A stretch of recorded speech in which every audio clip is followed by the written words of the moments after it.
Welcome to our week 8 update. That means you guys have made it halfway through the semester and we're working on that draft of major SA2. So it's coming. It's happening. Office hours are being expanded. So you can now see me Monday and Wednesday, noon to 1, or Tuesday and Thursday, 11 to 1. Just stop by the Zoom and be happy to meet up with you. I'm also making appointments pretty regularly outside of those hours. So just let me know. We'll make it work. Reflection Essay 1 has been graded.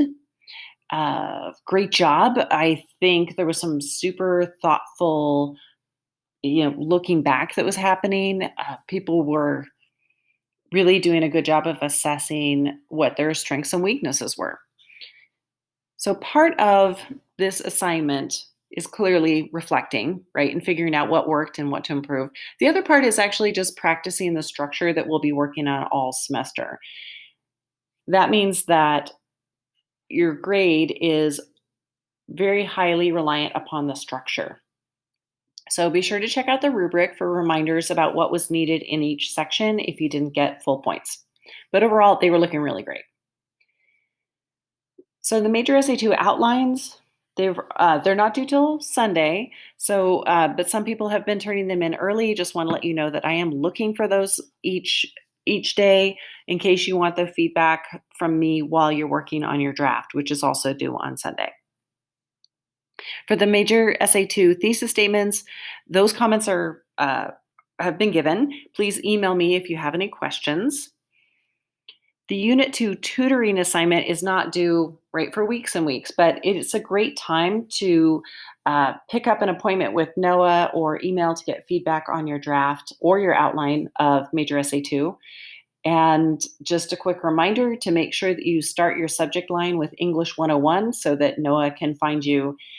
He gets deluged with emails just like the rest of us. So starting your subject line with English 101, not your name, put your name second. Make sure you start with English 101 will help him find those. And so he can get back to you more quickly. Another reminder is for this week, the major SA2 draft. The first draft is due in discussion board by Sunday. And we have one of our Wednesday due dates coming up. That's next week. Once the drafts have been loaded, you'll be able to go in and do peer edits. Those are due next Wednesday. And I wanted to give you a quick overview of the instructions for that, since I won't be opening up the week 8 folder or the week 9 folder for a couple more days. So if you want to go ahead and get in there, because people are already starting to load their drafts, and I know the Wednesday deadline is hard. So quick reminders. One of the key goals for major SA2 is to create topic sentences that give an overview of what you will discuss in the middle of the paragraph, right? We're also adding the technique of the full P's style body paragraphs to integrate the source material. So we have lots going on. And you can feel free to pause and check out the requirements here about who you post your reply to. You can get 3 bonus points for each extra peer review you do after you do your required 2, and you can do an extra 3. So feel free to jump on that. I really appreciated with our last paper how people were getting really good coverage and multiple edits. So, and it's great practice for us. So there's no downside at all for me. If you want to go to town, and if everybody did 3 extra, even better. So just like last time, there are specific things that you want to be putting in your peer review. So I'm going to go through these questions in a second. Keep in mind that each answer needs to be 2 to 3 sentences long. So that means your peer review is going to be about 8 to 12 sentences minimum. There's no requirement to repeat these questions, but I found that the most effective peer reviews are just, copying this material.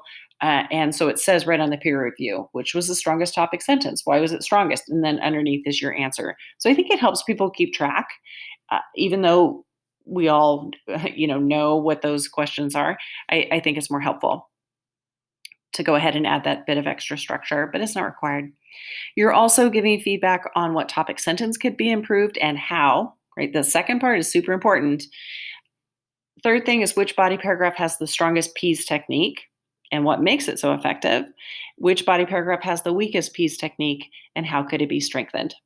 So I thought you guys did a great job with the last paper, being thoughtful, being honest. Feel free to lean in there and give lots of critique. On the Unit 1 feedback, I had quite a few students say both that some students said that the peer edit was like the best thing that happened for them in Unit 1.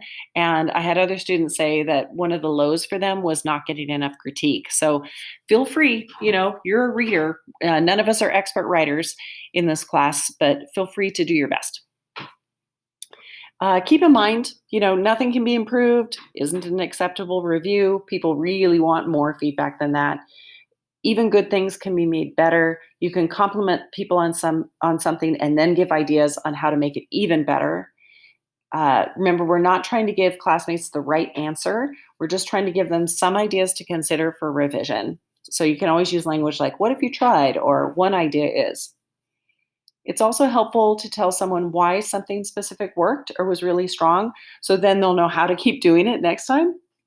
And sometimes helpful feedback is telling people that what a piece of the writing made you feel or think.